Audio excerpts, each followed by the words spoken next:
নমস্কার বন্ধুরা, কেমন আছেন? আশা করি সবাই ভালো আছেন। আবার একটি নতুন ব্লগে সবাইকে স্বাগত। ব্লগটা প্রথম থেকে শেষ অবধি দেখবেন, আশা করি সবার ভালো লাগবে। দিদিমণি আর আমি মিলে দুজনে যাচ্ছি কলা মোচা পাড়তে। আমাদের পিছনের দিকে আছে কিছু কাঁঠিলা কলার গাছ, ওখানেই যাচ্ছি। ওই কলা মোচা পেড়ে এনে আজ একটু চপ বানাবো। মিস্ত্রি দাদারা মুড়ি খাবে আর বালি দিতে আসবে দুজন, সবাই খাবে, তাই ভাবলাম বাড়িতে একটু চপ ভাজি, মোচার চপ।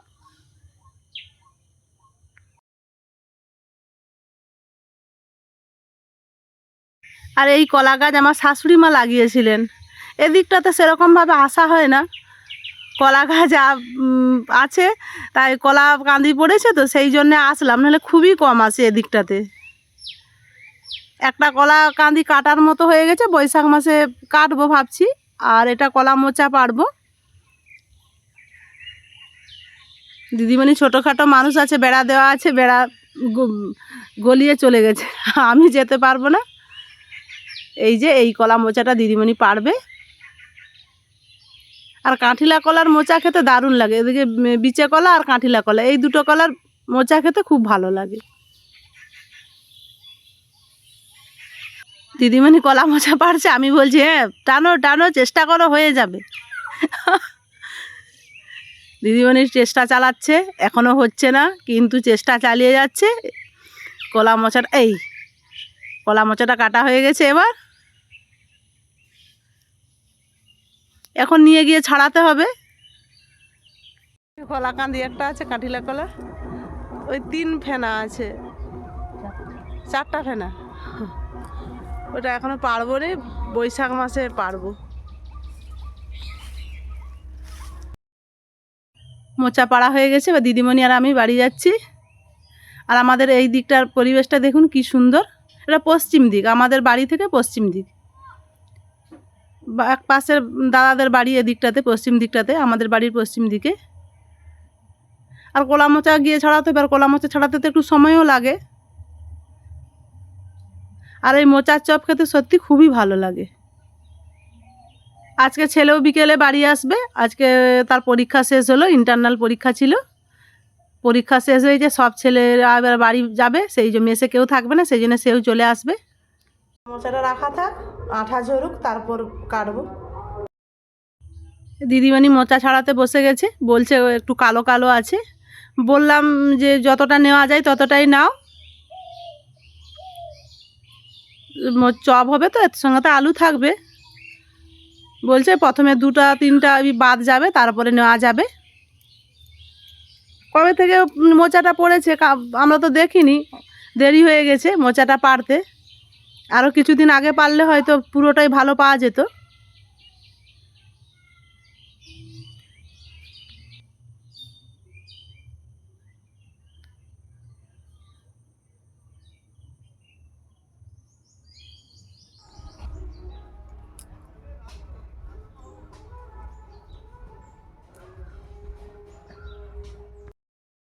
দিদিমণি মোচা ছাড়িয়ে দিল, আর আমি এদিকে আলু কেটে আলু সিদ্ধ করতে প্রেসার কুকারে বসিয়ে দিলাম। আলুগুলো ততক্ষণ সিদ্ধ হতে থাক।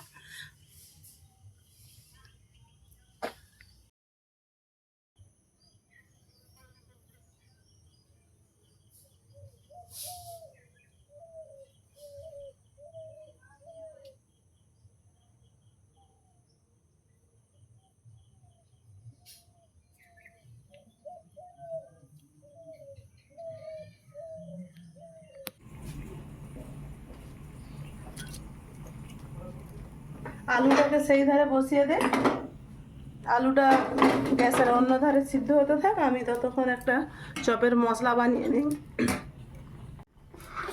4টে শুকনো লঙ্কা নিয়েছি। শুকনো লঙ্কাটা কিছুক্ষণ নাড়ার পরে জিরে দিলাম, আর একটু বেশি করে নেই, মশলাটা থাকবে। আর একটু ছোটো এলাচ, লং, দারুচিনি।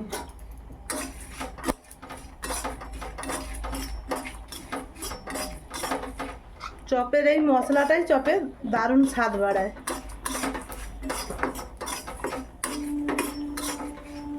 মশলাটা ভালো করে ভেজে নেই। খুব সুন্দর ভাজা হয়ে গেছে, একটু ঠান্ডা হোক, তারপর মিক্সিতে গুঁড়ো করে নেব।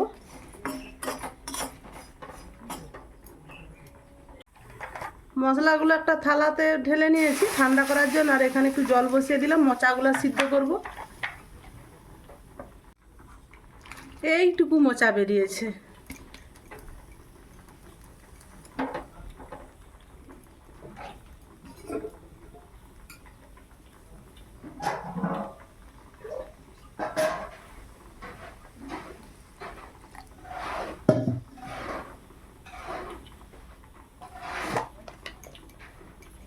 হলুদ দিলাম, আর দেবো লবণ। সিদ্ধ হতে থাক, মোচাটা ভালো করে একটু সিদ্ধ করে নেই।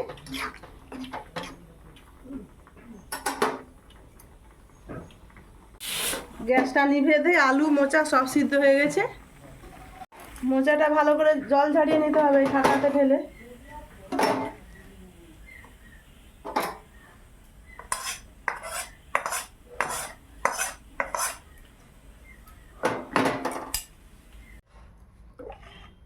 চপের মশলাটা এবারে বানিয়ে নেই। আলুটা সেদ্ধ হতে আলুটার খোসা ছাড়িয়ে এই যে ভেঙে নিয়েছি আলুটা। কড়াইতে তেল দিয়েছি, তেলটা গরম হোক, তারপরে পেঁয়াজ দেব। পেঁয়াজটা দিলাম,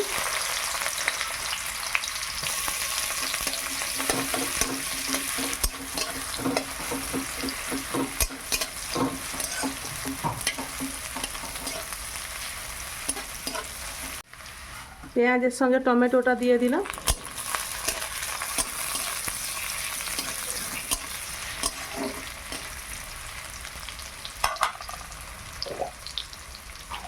একটু লবণ দেবো টমেটোটা গলার জন্য।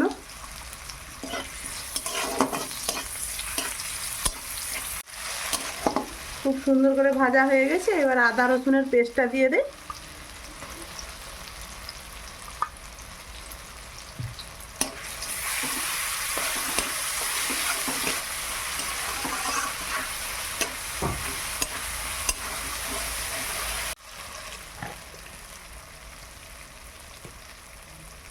হলুদ গুঁড়ো দিলাম,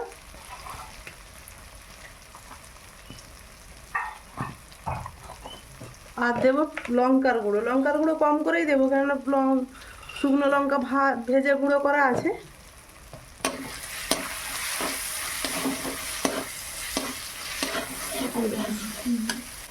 খুব সুন্দর মশলাটা ভাজা হয়ে গেছে, এবার মোচাটা দিয়ে দে।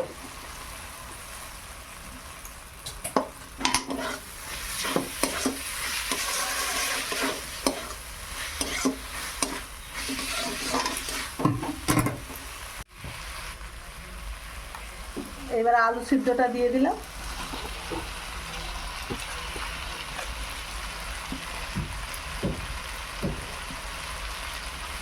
লবণ দেইনি, এখন লবণ পরিমাণ মতো দিয়ে দেবো।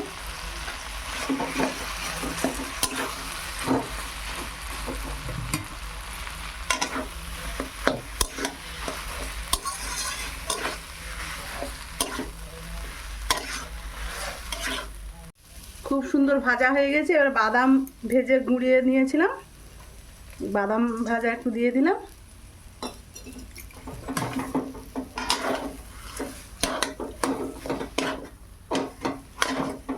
আর শুকনো মশলাটা দেব।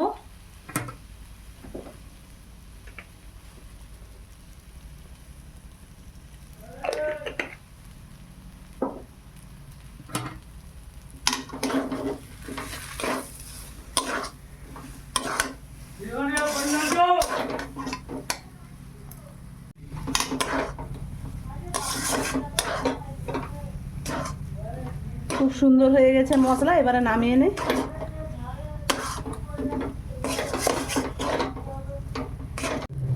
মশলাটা হয়ে গেছে, এবারে ঠান্ডা করতে দেবো। ঠান্ডা হলে তারপরে চপ বানাবো।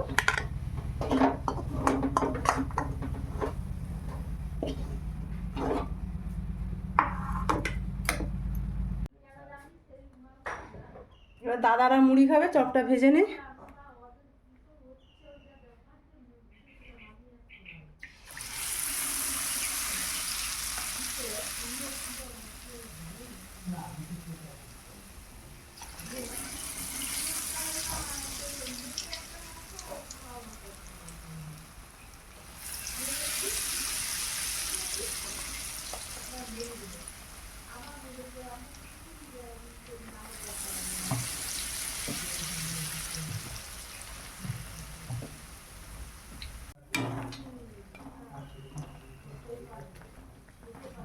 আমাদের এটা তেলে ভাজার কড়া, সব সময় তেল বসানো থাকে।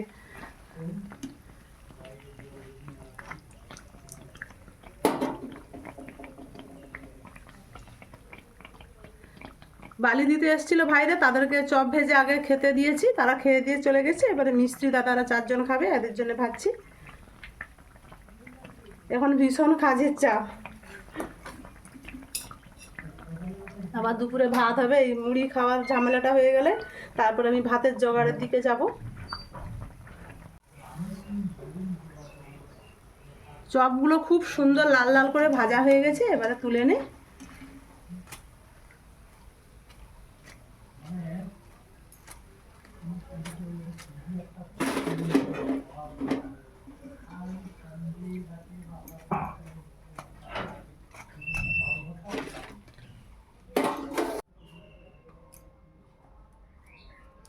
আমারও এখনও সকাল থেকে কিছু খাওয়া হয়নি, এখন 10টা বাজে। দাদাদেরকে খেতে দিয়ে খাবো। মুড়ি টুড়ি খাওয়া হয়ে গেলে তারপর আবার রান্নার দিকে যাব। যতদিন কাজ হবে এরকম একটু ব্যস্ত, এখন তো কাজ হবেই। আজ হরি মন্দিরে টাইলস বসাবে, পিছনে পিলার ঢালাই হলো, তারপরে ইট গাঁথনি হবে। আর তো বেশি দিন নেই অনুষ্ঠান, তাই তারা সব দাদারাও ঝেড়ে পুড়ে লেগে পড়েছে কাজে।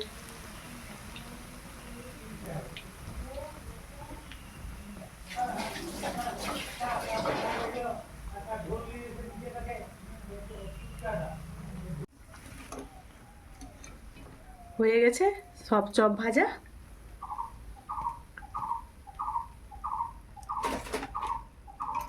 চলুন এবার দাদাদেরকে খেতে দেই।